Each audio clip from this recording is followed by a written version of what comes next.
गङ्गातरङ्गरमणीयजटाकलापं गौरीनिरन्तरविभूषितवामभागं नारायणः प्रियमनङ्गमदापहारं वाराणसीपुरपतिं भज विश्वनाथं वाराणसीपुरपतिं भज विश्वनाथं।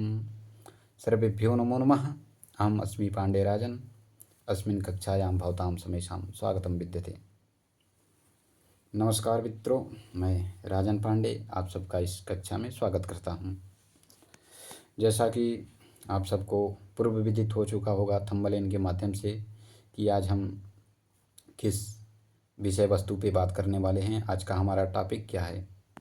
आज का हमारा टॉपिक है माहेश्वर सूत्र अर्थात शिव सूत्र, जो व्याकरण के छात्रों के लिए, संस्कृत के छात्रों के लिए बहुत ही महत्वपूर्ण है।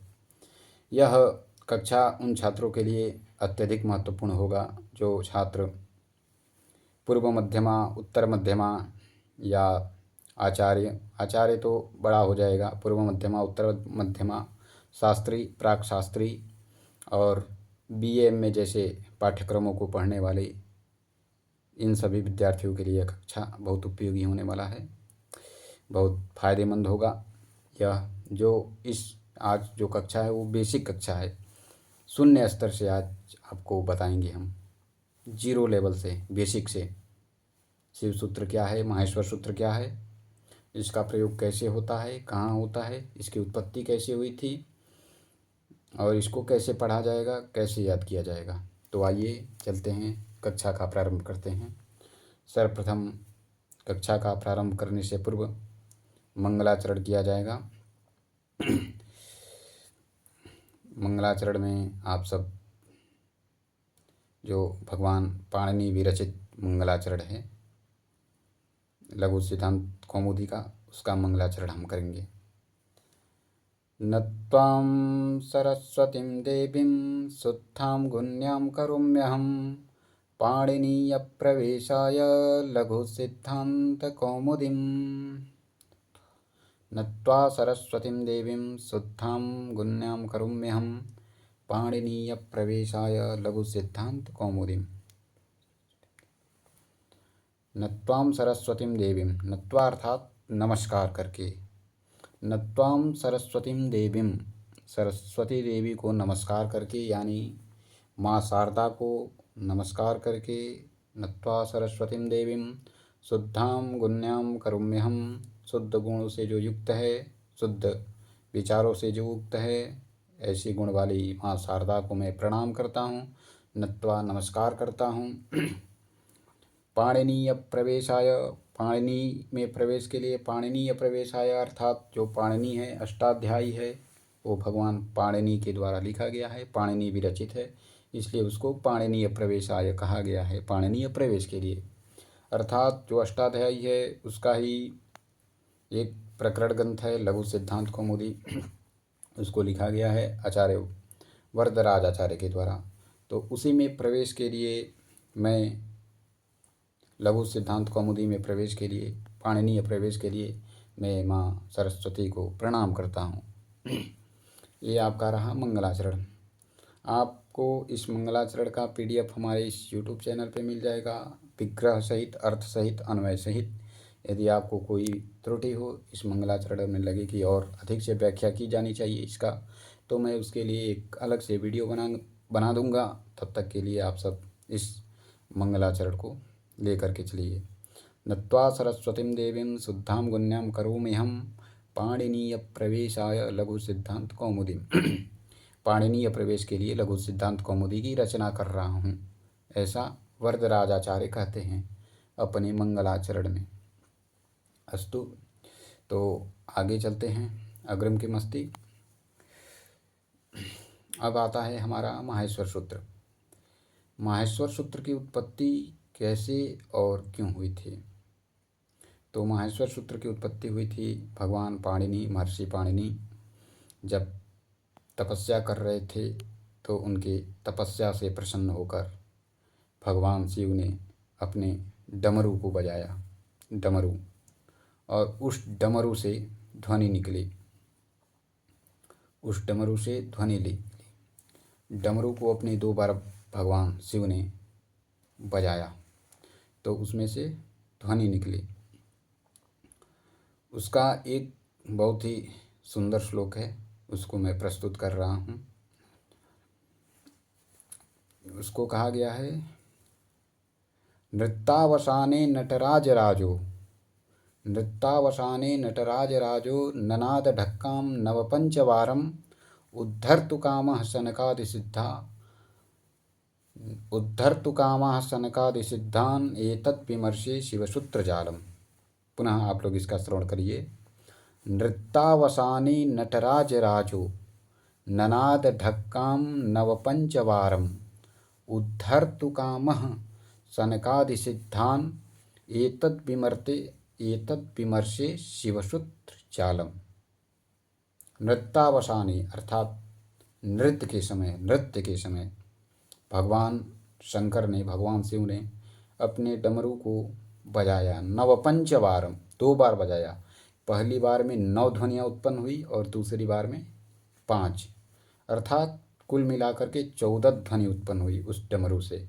और उसी डमरू का अनुसरण करके भगवान पाणिनि ने उस डमरू के ध्वनि को नाम दे दिया माहेश्वर सूत्र। और वो ध्वनि कुछ इस प्रकार है, जैसा कि आप सबको माहेश्वर सूत्र में विदित होगा कि वो नवपंचवारम 14 बार में वो कौन सी ध्वनि निकली, उसी को भगवान पाणिनि ने, आचार्य महर्षि पाणिनि ने शिव सूत्र बना लिया, माहेश्वर सूत्र बना लिया। वो क्या है, वो सब आप सबको विदित होगा कि वो कौन सा ध्वनि निकला था। वो ध्वनि कुछ इस प्रकार है। श्रवण करिए, मेरे साथ आप सब भी बोलने का प्रयास करिए। मैं पहले तो सर्वप्रथम थोड़ा तेज आवाज़ में बोलूँगा और उसके बाद से धीरे धीरे आपको एक एक वर्ण को स्पष्टतः समझाऊँगा।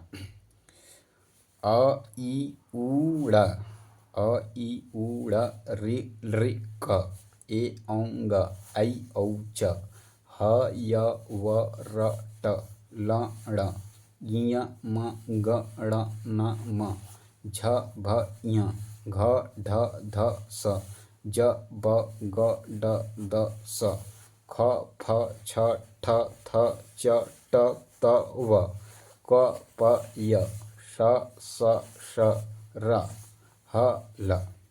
इस प्रकार माहेश्वर सूत्र है।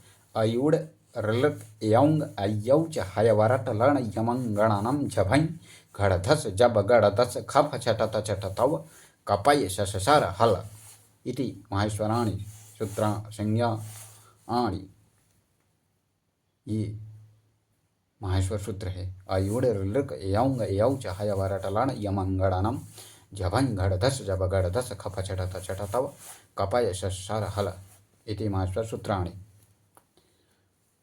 इसको माहेश्वर सूत्र की संज्ञा दी गई थी और ये हमारा माहेश्वर सूत्र है।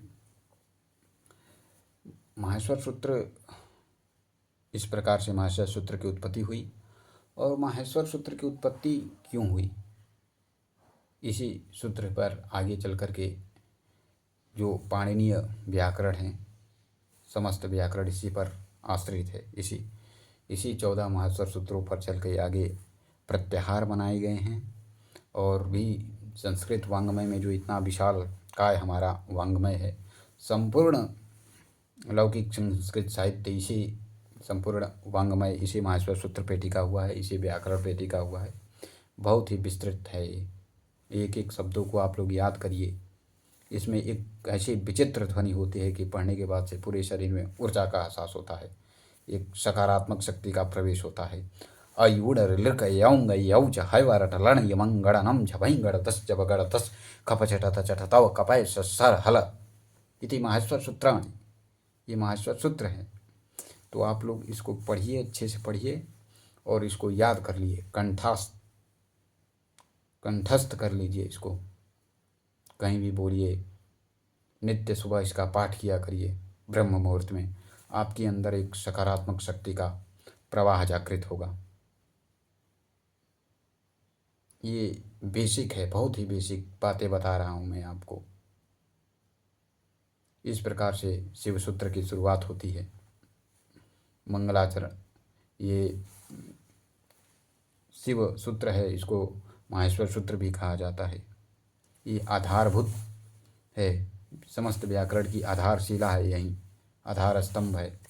व्यंजन अल्फ़ाबेट्स, जैसे इंग्लिश के अल्फ़ाबेट्स होते हैं वर्ण, वैसे ये संस्कृत वांग्मय के अल्फ़ाबेट हैं, वर्ण हैं, अक्षर हैं। तो आप लोग इसको पढ़िए।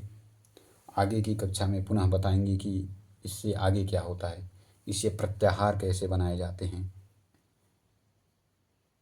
प्रत्याहार कैसे बनता है, कैसे क्या होता है, प्रत्याहार बनता है, इत संज्ञा क्या होता है, लोप क्या होता है, इत संज्ञक वर्ण क्या होते हैं, और इसकी अलग अलग पद्धतियाँ हैं, अलग अलग पद्धति से पढ़ा जाता है। मैंने तो आपको एक बेसिक सामान्य परिचय कराया है। इस शिव सूत्र का ये सामान्य परिचय रहा है, बहुत ही बेसिक है, 0 स्तर से। जो लोग इच्छुक हैं वो लोग पढ़ सकते हैं, उनके लिए कोई दिक्कत नहीं है। यदि आप चाहेंगे कि मैं इस पे और कार्य इसको आगे बढ़ाऊं इसी बेसिक शैली पद्धति से, या कोई पढ़ाने का शैली नहीं है, मैं आपको एक बता रहा हूं कि इस माध्यम से भी पढ़ा जा सकता है, ऐसे होता है। ये कोई शैली नहीं है, ये बहुत ही साधारण शब्द, साधारण वाक्य बता रहा हूँ, साधारण सी बात है ये केवल। ये कोई बहुत ज़्यादा इसमें टेक्निक नहीं है, कोई तकनीकी नहीं है, ये बेसिक है, शिव सूत्र है। इसके बाद से जो ये 14 माहेश्वर सूत्र है, अ ई ऊड़ रे ल क ए औंग आई औ च ह य व र ट।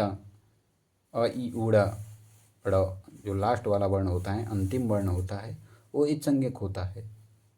अब इत संज्ञक क्या होता है ये जानना आपके लिए बहुत ज़रूरी है। इत संज्ञक वर्ण कौन कौन से होते हैं, इत संज्ञा की आवश्यकता क्यों होती है, इत संज्ञक का प्रावधान क्यों किया गया है, इन सब बातों का हम आगे की वीडियो में चर्चा करेंगे। और भी बहुत कुछ है इसमें। आप यदि हमारे इस YouTube चैनल पर आते हैं तो आपको बहुत ही अच्छी अच्छी जानकारी दी जाएगी, बहुत ही बढ़िया बढ़िया जानकारी दी जाएगी आपको। माहेश्वर सूत्र से संबंधित या संस्कृत व्याकरण से संबंधित आपको पूरे लघु सिद्धांत कौमुदी का बेसिक से एकदम शुरुआती अध्ययन कराया जाएगा। शब्दशः एक एक वर्ण, एक एक अक्षर को परिभाषित किया जाएगा, शब्दशः परिभाषित किया जाएगा, उसमें कोई त्रुटि नहीं होगी। एक एक वर्ण का आपको अर्थ बताया जाएगा, एक एक शब्द का वर्ण विच्छेद करके, संधि करके, विच्छेद करके, समास करके, पद विग्रह करके, जैसे भी होगा वैसे व्याकरण ढंग से आपको समझाने का प्रयास किया जाएगा। उसके लिए आप सब चिंता मास्तु अहम अस्मि इति संस्कृतेन वदतु सर्वदा। तो ये हमारा आज का पहला वीडियो रहा, बेसिक वीडियो रहा। और आगे की वीडियो में मैं बताऊंगा मंगलाचरण के बाद से क्या हुआ। इसका शिवसूत्र भगवान पाणिनि के द्वारा लिखा गया। डमरू को, भगवान शंकर के डमरू को सुन करके भगवान शंकर ने अपने डमरू को 2 बार बजाया। 9 पंचबारम, पहली बार में 9 ध्वनि उत्पन्न हुए और दूसरी बार में 5। नृत्तावसाने नटराज राजो ननाद ढक्कम नवपंचवारम उद्धर्तु कामः शनकादिसिद्धान् नेतत् विमर्शे शिवसूत्र जालम। अर्थात नृत्तावसाने नृत्य के समय भगवान शंकर ने अपने डमरू को 2 बार बजाया। पहली बार में 9 ध्वनियाँ उत्पन्न हुई और दूसरी बार में 5। कुल मिलाकर 14 ध्वनि उत्पन्न हुए और इसी 14 ध्वनि से 14 माहेश्वर सूत्रों की प्राप्ति की गई। इसी ध्वनि का अनुसरण करके भगवान पाणिनि ने, आचार्य पाणिनि ने, महर्षि पाणिनि ने इस शिवसूत्र की संरचना की, रचना की और इस विशाल वांग्मय व्याकरण शास्त्र की रचना की। ये तो रहा शिवसूत्र का इतिहास, रहा बेसिक रहा। और ये शिवसूत्र अयूढ़ ऋग यौंग अयौज हयवरट लण यमंगणनम झभंगड़दस जबगड़दस खपचटत चटतौ कपय ससर हल। ये माहेश्वर सूत्र हैं, इसको आप लोग याद करिए, कंठस्थ कर लीजिए। इसको याद करना बहुत ही महत्वपूर्ण है।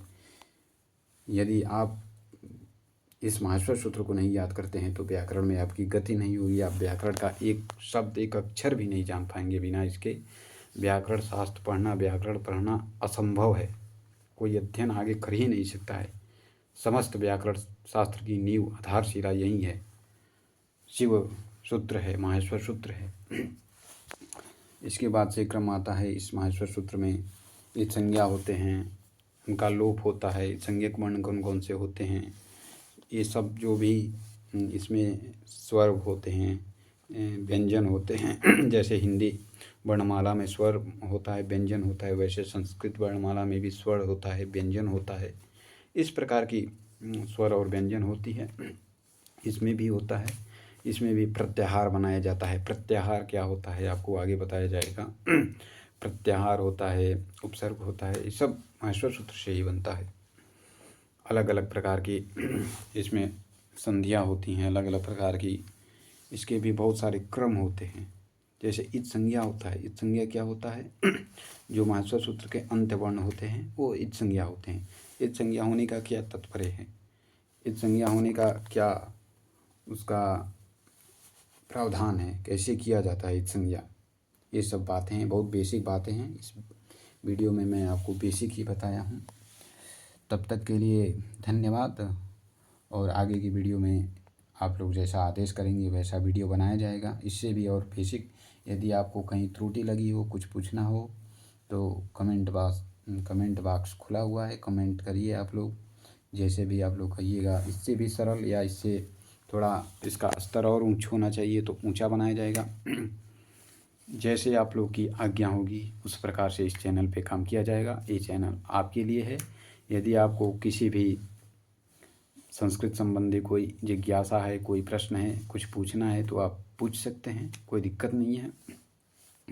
यदि आप कहिएगा कि आप थोड़ा इसको और कठिन वे में ले चलिए, थोड़ा और उत्कृष्ट शैली में पढ़ाइए, तो उत्कृष्ट शैली में बताने का प्रयास करूँगा। यदि आप कहेंगे कि इससे और सरल पढ़ाइए तो और सरल शैली में समझाने का प्रयास करूँगा।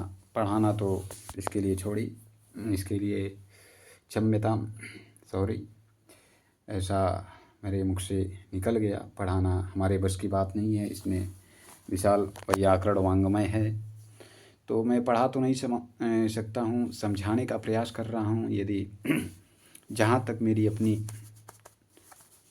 शक्ति है, जहाँ तक मैं सोच सकता हूँ, समझ सकता हूँ, वहाँ तक आपको समझाने का प्रयास करूँगा।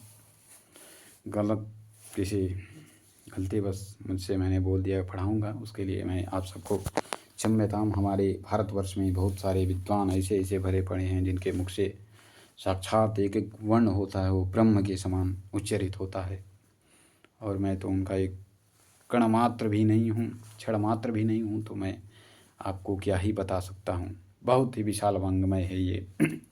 जैसा आप कहिएगा वैसा तो किया जाएगा इस चैनल के माध्यम से। अस्तु तर्हि अग्रिम चलचित्रे पुनर्मेलिष्यामः। नमो नमः। शुभरात्रि। पुनर्मेलिष्यामः। अस्तु।